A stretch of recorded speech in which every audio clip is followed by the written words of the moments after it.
Bonjour tout le monde, c'est la 154e revue de la semaine.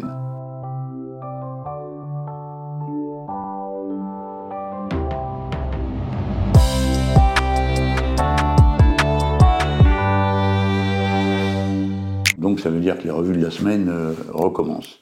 Je ne vous dis pas que ça sera ça la forme définitive, ni dans la façon de traiter le contenu, ni dans le cadre. Là c'est mon bureau, maintenant tout le monde le reconnaît, pour ceux que ça intéresse et qui suivent ces revues de la semaine. Nous avons une mauvaise ambiance, celle de la défaite en Suède, celle de la défaite en Italie, où dans les deux cas, l'extrême droite a pris la main. Comment a-t-il pris la main? Elle s'est imposée, cette extrême droite, à la tête de la droite, et en coalition avec la droite, elle a fini par l'emporter. C'est ce qui est en train de se passer en France. Et évidemment, le seul barrage à ça, le seul obstacle, c'est nous. Et si nous sommes là, c'est précisément parce que nous n'avons pas fait ce qu'a fait le Parti social-démocrate suédois et ses divers alliés, et la chose Parti démocratique en Italie, c'est-à-dire tous ces courants qui, partant de la gauche, ont appliqué des politiques libérales et ont contribué à désorienter, désorganiser, démobiliser le grand nombre, ses syndicats, sa pensée, bref. Nous avons fait autre chose, nous avons fait une gauche de rupture.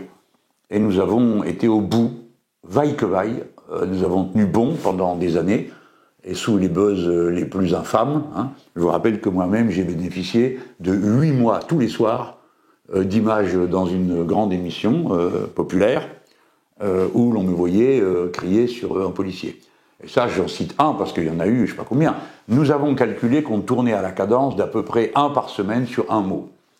Alors, un mot volé, j'avais dit barbare, un mot inventé, bref. Quelles qu'étaient les difficultés, nous avons tenu bon. Et là encore, nous nous tiendrons bon pour préparer le bras de fer qui s'annonce maintenant. Quel est-il? Il faut que vous compreniez bien que cet environnement-là, tout autour de nous, je viens de citer la Suède, l'Italie, mais je pourrais citer les progrès de l'extrême droite en Espagne, où gouvernent les socialistes et le mouvement Podemos, les progrès de l'extrême droite aussi dans combien d'autres pays, je ne vais pas faire le tour d'Europe pour vous en donner. Et il n'y a de résistance que là, où existe une organisation de la gauche radicale qui a eu le temps de s'implanter, de se construire progressivement, ce qui n'a jamais été le cas, hélas, en Italie, jusque-là. Dans ce contexte-là, tout le monde nous regarde.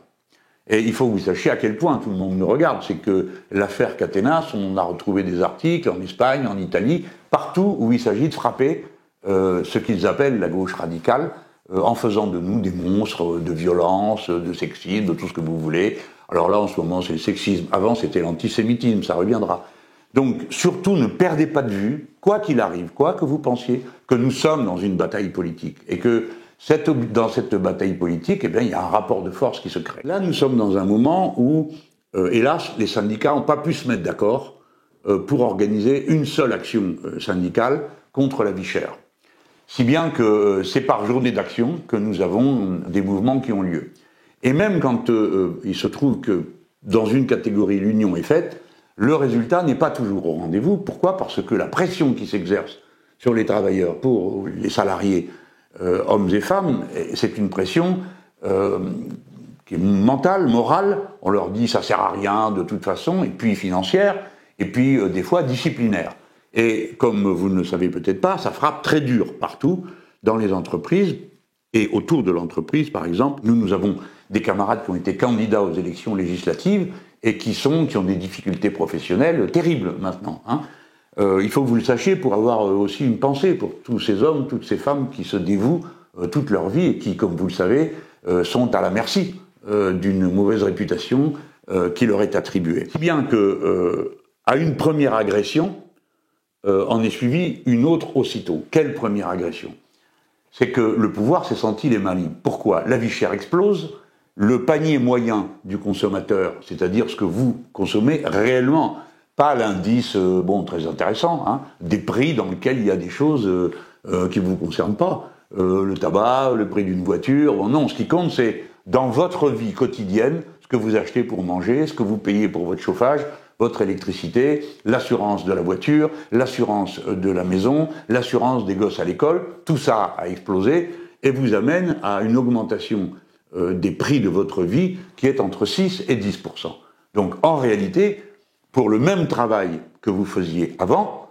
Si vous restez sur le même nombre d'heures de travail, quand vous travaillez, vous gagnez 6 à 10% de moins. C'est une agression extraordinaire. Pourquoi je dis agression? Parce que, dans le même temps, la richesse produite, si elle était répartie plus justement, vous permettrait de combler cet écart. Vous pourriez avoir, supposons qu'il y ait une échelle mobile des salaires, comme le réclament des syndicats de notre pays, dorénavant, pour certains d'entre eux, vous auriez un rattrapage qui se ferait. Il y a l'argent pour payer tout ça, mais c'est pas ce qui se passe. Vous êtes cantonné à votre niveau de salaire actuel, à votre niveau des allocations que vous touchez, qui sont des assurances, je voudrais le rappeler, qui souvent ne sont pas un cadeau ou une faveur que vous ferait l'État. C'est votre propre paye qui vous est redistribuée. D'ailleurs, d'une manière générale, c'est quand même votre paye qui vous est redistribuée, soit par l'impôt, soit par les cotisations sociales. Mais dans les cotisations sociales, c'est quand même directement votre paye. On appelle ça un salaire indirect, c'est-à-dire la part de votre salaire qui est transformée en cotisation obligatoire. C'est une cotisation obligatoire. Alors d'ailleurs, elle est comptée dans les prélèvements obligatoires. Ils sont incroyables, les capitalistes, parce qu'ils savent toujours trouver les bons mots. Quand vous payez une assurance, eh ben, ça compte pas dans vos prélèvements obligatoires. Pourtant, vous êtes obligé de l'avoir. Mais si vous payez une cotisation sociale, oui, c'est un prélèvement obligatoire. De cette manière, ils vous donnent l'impression que vous êtes tondu par l'État ou par la sécurité sociale, alors qu'en réalité, vous êtes tondu par les impôts privés. Quels sont les impôts privés? Eh bien là, c'est l'inflation, non compensée par des salaires, c'est toutes les augmentations de prix sur les choses elles-mêmes, c'est la part dans le prix qui va aux dividendes des actionnaires, c'est un impôt privé. Par exemple, quand vous sortez votre carte bancaire et que vous vous faites taxer 1 ou 2 points sur toutes vos dépenses, eh bien, ça aussi, c'est un impôt privé. Dans ce contexte-là, de cette explosion des prix, il a été impossible d'obtenir le blocage des prix. Vous savez que c'était la proposition que nous faisions depuis septembre de l'année dernière, pour éviter que les gens soient pris à la gorge. Et puis, nous avions dit sur les prix de l'énergie que l'Europe pouvait imposer un prix plancher de l'énergie, que ce soit pour l'électricité ou que ce soit pour l'essence. Puisque l'essence, il aurait suffi de fixer ce prix plancher, et comme nous sommes 25% de la richesse du monde, et le premier ou le deuxième marché du monde, aucun producteur de pétrole n'aurait pu dire « Ah bah puisque vous m'en donnez pas assez, je vous en donne pas. Je vous donne pas de pétrole, ça n'existe pas ça. Il faut bien qu'il le vende à quelqu'un. » Et évidemment qu'il le vende à ceux qui en achètent beaucoup, c'est-à-dire nous. Et même si on est pour sortir des énergies carbonées, on peut quand même dire « En attendant, on va pas se faire dévaliser. » Ça n'a pas été fait par l'Europe, ni pour l'essence, ni pour le prix de gros de l'électricité, puisque le prix de gros de l'électricité, il est calculé aujourd'hui d'une manière invraisemblable sur ce qu'il coûte, quand il coûte le plus cher dans une usine qui fabrique de l'électricité avec d'autres, des combustibles les plus divers, du pétrole, du gaz, etc., etc. Donc ils n'ont fait de prix plancher dans ni l'un ni l'autre des deux cas. Alors, dans ce contexte, et pour financer cette affaire-là, nous avions proposé, et nous proposons, qu'il y ait une taxe sur les super-profits. Cette taxe sur les super-profits, on a entendu dire qu'on ne savait pas ce qu'était un super-profit. Nous avons dit, à tout moment, on peut vous démontrer ce que c'est. Et on a même fait un calcul. On a dit, écoutez, on vous propose que soit considéré comme un super-profit tout ce qui dépasse une progression de plus de 25%. C'est sympa quand même, une progression de 25%. On peut dire, bon, tout ça est assez, gentiment réformiste, parce qu'on pourrait très bien dire, écoutez, quand tout le monde est dans la mouise, vous aussi, vous êtes dans la mouise, et vous n'aurez pas cette année de dividendes. Vous récupérez votre capital, c'est-à-dire qu'il y a une rémunération du capital à hauteur de l'inflation, pourquoi pas, comme tout le monde, en quelque sorte, une échelle mobile des dividendes, mais tout ce qui est au-delà, oui, comprend tout, parce qu'on en a besoin, pas pour notre plaisir, pour inventer je sais pas quoi, mais pour faire que les gens puissent vivre dignement. Et je pèse mes mots. Il y a aujourd'hui des millions d'enfants qui ne mangeront pas à la cantine et ne mangeront pas à la maison. Il y a déjà 1 personne sur 5 qui dit qu'elle ne mange pas les 2 repas de la journée. D'accord ? Et va arriver le froid. Et dans cette situation, vous avez vu comment le pouvoir vous traite. Il considère d'abord que vous êtes incapable de vous défendre. Alors il y a des pays où il y a eu des refus de payer, pas en France. Il y a des pays où il y a des manifestations monstres. Il n'y en a pas en France. Et pour cause, elles sont appelées en pleine semaine par des syndicats divisés. Donc ça n'arrange pas trop nos affaires. Pourtant, je vous invite à y participer chaque fois que vous le pouvez. Parce que chaque fois qu'on a un mauvais résultat, ça se retourne contre tout le monde. Vous voyez, par exemple, M. Martinez a fait le choix de dire au début, disait, nous, on n'appellera pas. Bon, il n'appelle pas. Et la dernière fois qu'il s'est exprimé, il a dit, on ne participera pas. Donc, en même temps, nous, on n'arrête pas de dire qu'il faut aller à la grève de la CGT le 29. Hein. Bon, CGT, puis je crois qu'il y a d'autres syndicats, mais ce n'est pas tous les syndicats. On le fait quand même. Pourquoi? Parce qu'on est responsable. On pense que si ça tourne mal, ça démoralisera tout le monde.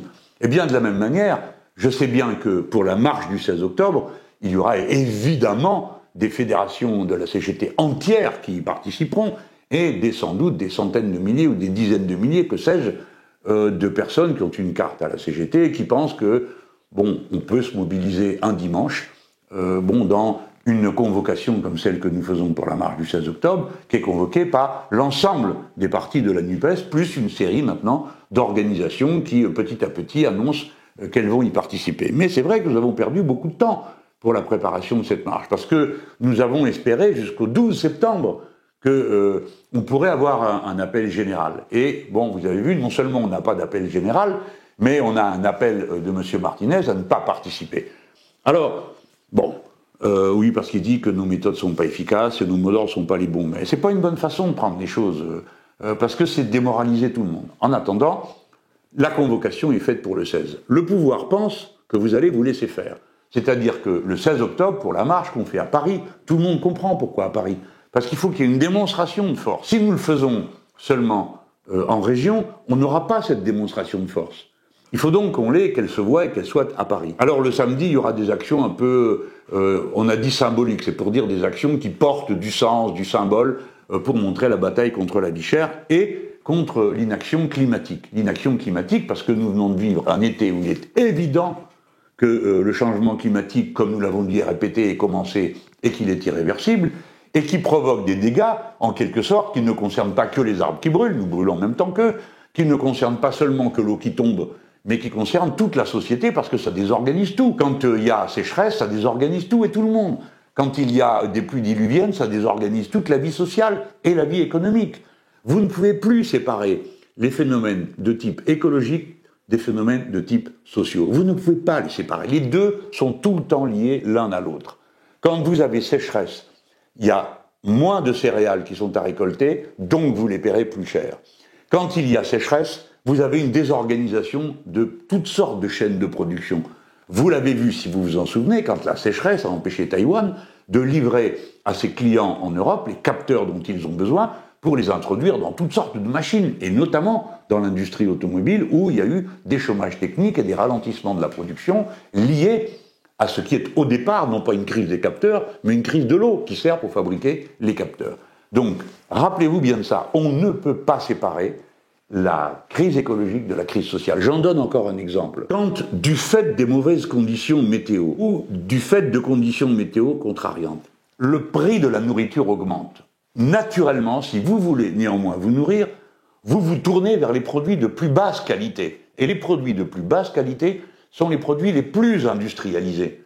Et c'est pour cela qu'ils coûtent moins cher. Mais vous savez tous comme moi que ce ne sont pas des bons produits pour vous tous, pour la vie de nos enfants, pour leur avenir, pour leur futur.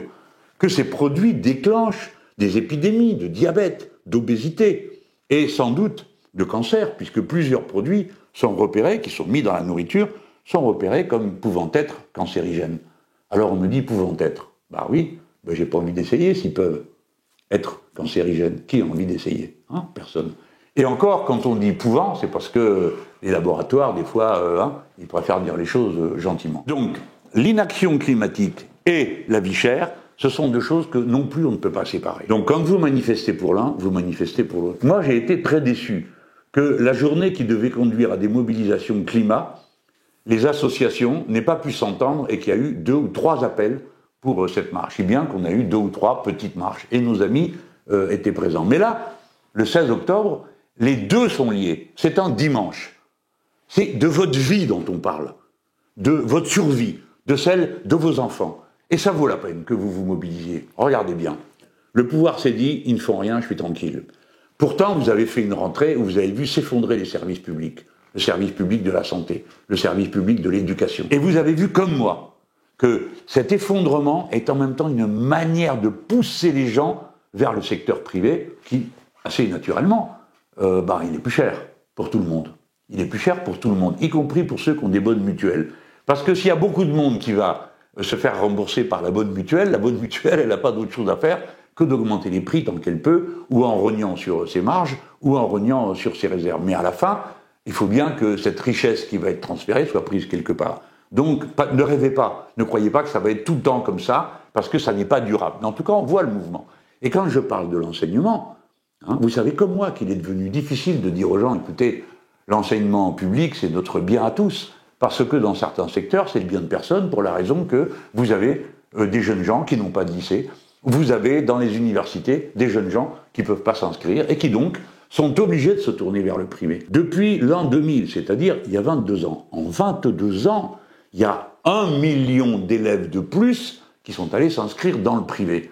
Et vous savez comme moi que ça devient difficile de dire « Ah bah le privé, il y a un problème, bien sûr qu'il y a un problème. » Mais en tout cas, aujourd'hui, ça rend service à des centaines de familles. Et donc, quel que soit le futur, on ne pourra pas passer par-dessus bord cette réalité. Et c'est bien ce qu'ils voulaient. C'est de nous mettre dans une situation irréversible où l'enseignement public est dépouillé. Et vous avez des endroits où, consciemment, alors là, c'est tous les mêmes, les macronistes et les LR, c'est les mêmes. Vous avez des endroits où, prenez la région Île-de-France, alors ils augmentent l'enseignement public, les dotations à l'enseignement public de 2%, mais pour ce qui est de l'enseignement privé, c'est 5%. Vous avez Madame Pécresse qui verse à HEC, qui est une grande école de commerce, dont elle a été elle-même l'élève, une subvention de 450 000 €, alors que HEC, qui est aussi une entreprise, évidemment, puisque c'est une entreprise privée qui vend du savoir, eh bien, elle a un bénéfice considérable cette année. Donc vous voyez qu'il s'arc-boute pour pousser la société dans ce sens. Et puis à l'autre bout, il y a vous. Alors comment envoyer les gosses à l'école gratuite? C'est très difficile. Comment payer les assurances? C'est très difficile. Donc vous êtes un certain nombre à pu les prendre, les assurances, et ainsi de suite. Je vous ai dit, le pouvoir a compris, pense que vous vous laisserez faire. C'est la raison pour laquelle ils ont rajouté un sujet. Et pendant tout l'été, on nous avait dit, non, ils veulent pas. Pourquoi? Pour que vous ne voyiez pas arriver le coup. Et maintenant, le coup est là. Le président de la République a décidé de faire une nouvelle réforme des retraites. Alors, ils sont très embêtés, parce qu'ils ne savent pas comment faire pour la passer en force. Donc, ils ont inventé un sujet, c'est-à-dire mettre un amendement à l'intérieur du projet de loi de finances de la sécurité sociale. Juste un amendement. Naturellement, ils pourront compter sur la complicité de tous les services juridiques du monde pour que leur amendement puisse arriver en séance. Normalement, nous, les parlementaires, en tout cas moi je l'ai vécu comme je l'étais, et encore aujourd'hui, chaque fois qu'il y a un amendement qui est en poil à côté du sujet, qui n'est pas dans le corps de bataille, on dit non, il est rejeté, il est hors sujet. Je me rappelle d'un projet de loi de finances de la sécurité sociale où on avait un amendement sur le prix des médicaments. On nous avait dit c'est hors sujet. Bon, si le prix des médicaments est hors sujet avec la sécurité sociale, alors qu'est-ce qui est dans le sujet? Mais vous verrez qu'eux, ils n'auront pas cette difficulté. Mais ils sont divisés entre eux.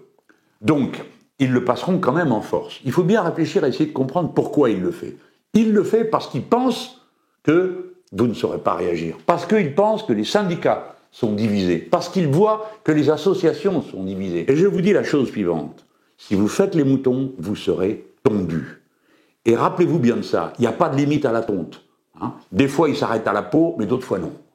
Et vous serez dans cette situation. Qu'est-ce qu'il veut faire? Sans doute augmenter l'âge de départ à la retraite. Augmenter l'âge de départ à la retraite, c'est absurde pour plein de raisons. La première, c'est que le régime de retraite est excédentaire. Donc on se demande pourquoi on va faire travailler les gens plus longtemps. Alors on nous dit, mais parce qu'en 2040, enfin c'est pas sérieux, ou en 2070, c'est pas sérieux. Vous savez pas ce qui va se passer dans 6 mois, mais vous prétendez savoir ce qui va se passer dans 40 ans.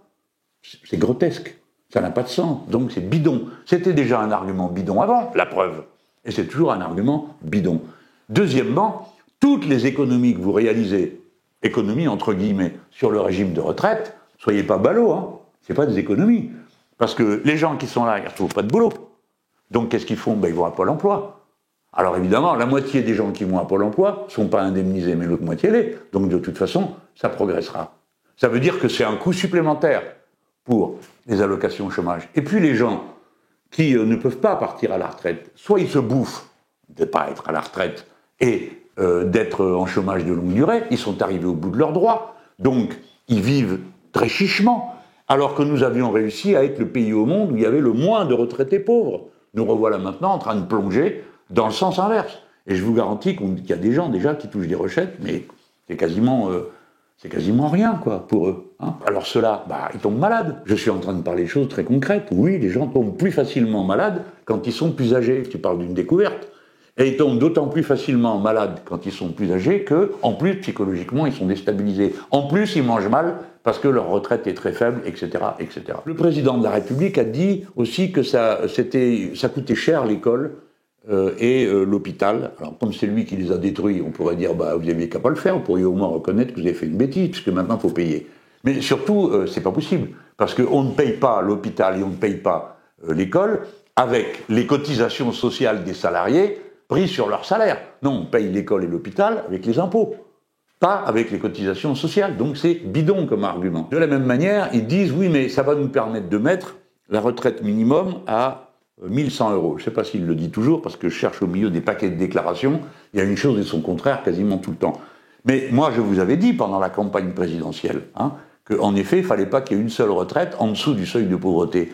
Mais est-ce que vous saviez que cette affaire-là était votée depuis 2013, je crois? Donc, vous voyez, ça c'est la situation.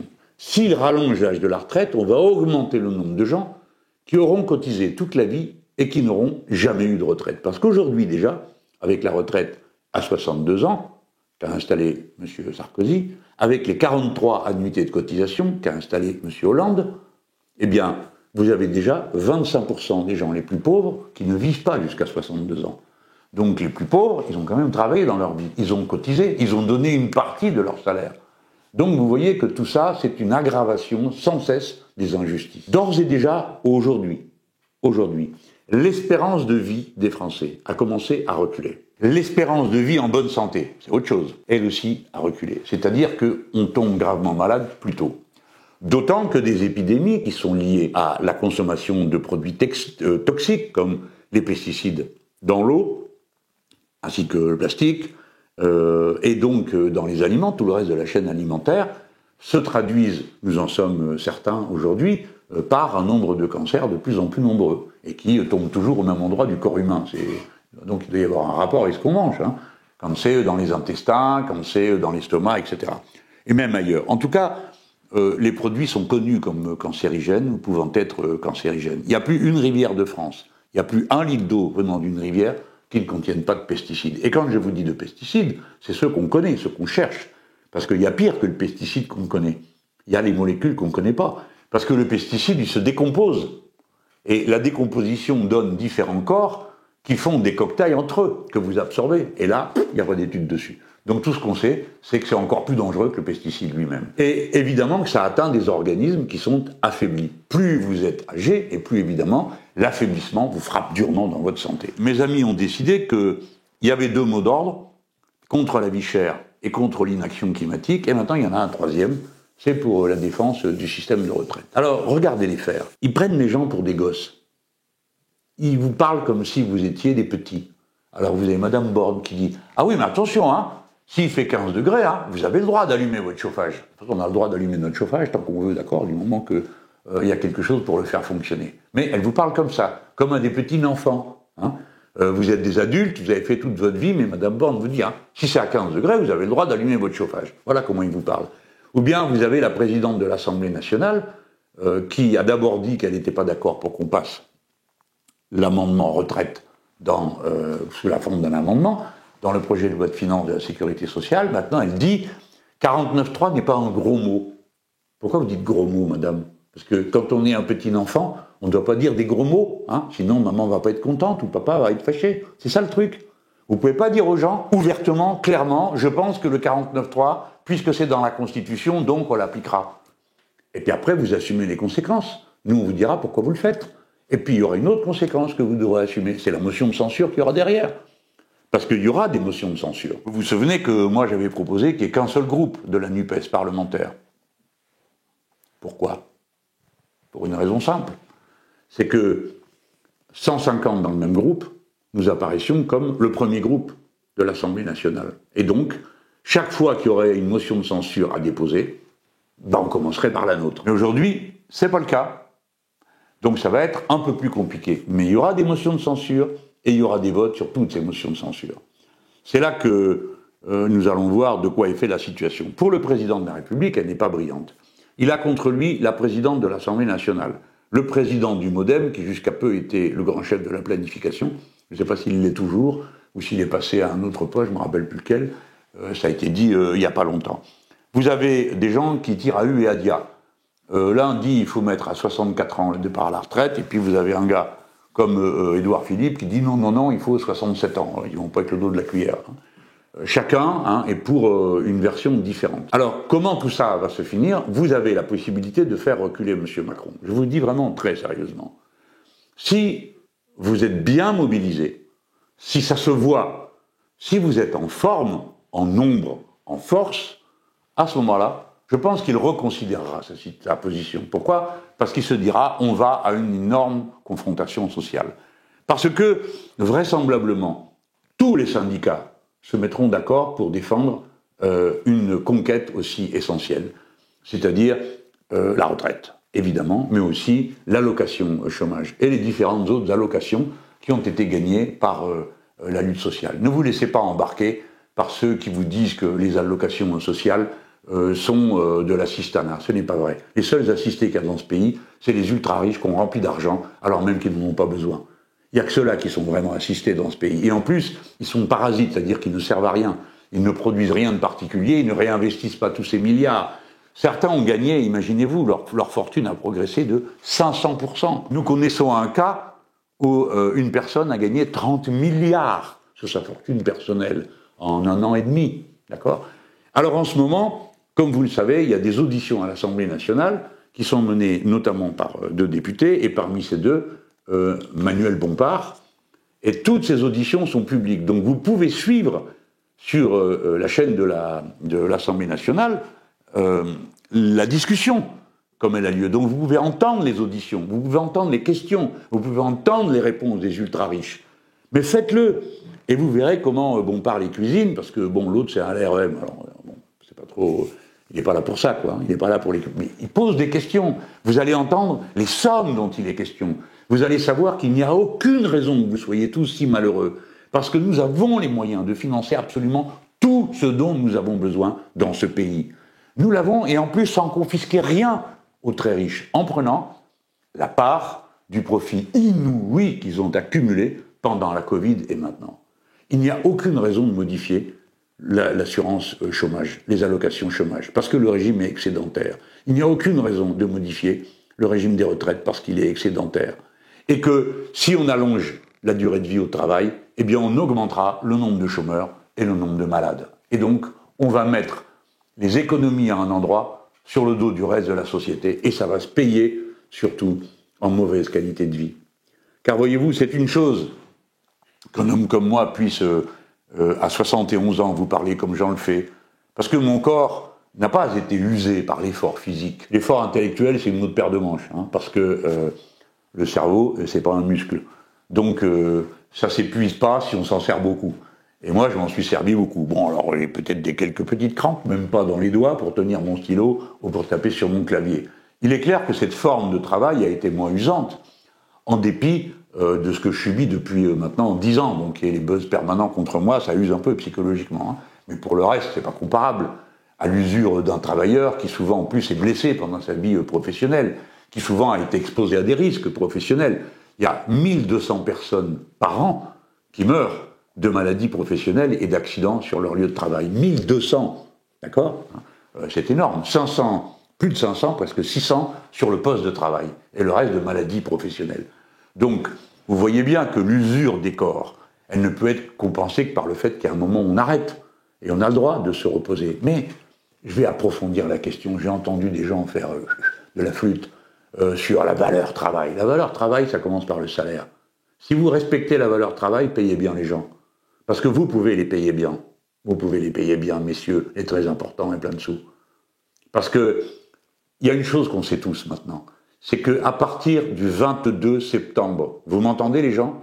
À partir du 22 septembre jusqu'au 31 décembre, la nuit du réveillon, du 22 septembre au 31 décembre, vous ne travaillez, tout ce que vous produisez, toute la richesse que vous produisez, elle ne sert qu'à une chose, payer les dividendes des actionnaires. Vous m'avez bien compris ? vous crapahutez pendant 2 mois et demi, 3 mois pour remplir les poches des très riches, qui ne vous rendront rien. Parce qu'ils se sont débrouillés pour baisser leur part d'impôt, parce qu'ils n'investissent pas dans la production, et parce qu'ils sont tout le temps en train de pleurer contre ce qu'ils appellent les charges, et qui sont les cotisations sociales. Donc, vous êtes dans ce moment de maltraitance sociale, vous êtes dans un moment politique. Si vous êtes appauvri, si vous êtes mis dans la difficulté et dans la misère, c'est exclusivement parce que le rapport de force entre ceux qui ont tout et ceux qui ont peu est en faveur de ceux qui ont tout. Ce rapport de force, il est fait de 2 choses. Les menaces sur les gens, la division entre le mouvement social et le mouvement politique. Parce que si seuls les salariés sont appelés à l'action, alors les jeunes gens qui sont étudiants et qui ont faim, et qui doivent travailler pour payer leurs études, et qui ne trouvent pas de travail, alors les lycéens qui ne sont pas salariés, alors les retraités qui ne sont pas salariés, alors les chômeurs qui ne sont pas salariés, et qui tous ont intérêt à participer au rapport de force, ne sont jamais appelés à l'action. Nous, la nouvelle Union populaire, écologique et sociale, nous appelons tout le monde à entrer dans la lutte, parce que tout le monde est concerné. Eh bien, ce dimanche 16 octobre, en début d'après-midi, il faut que vous soyez à Paris pour la marche. C'est pas, comme l'ont dit certains, pour me faire plaisir à moi, ou à je ne sais qui, ou à des partis politiques. Non. C'est parce qu'il y a besoin que retentisse le bruit de votre force pour qu'ils arrêtent et qu'ils acceptent le partage en se disant que s'ils ne partagent pas dans des conditions normales, ça sera dans des conditions qui le seront moins. Pourquoi faut-il dans ce pays qu'il y ait des mouvements comme les Gilets jaunes pour qu'on puisse obtenir quelque chose pour les gens? La dernière fois, c'était 10 milliards. Nous avons besoin de plus, cette fois-ci, pour remettre en route correctement l'école, l'hôpital et notre vie de tous les jours, et notamment pour pouvoir manger. Le nombre de ceux qui ont faim, et qui auront faim et froid, va augmenter. Ne l'acceptez pas, ne le supportez pas.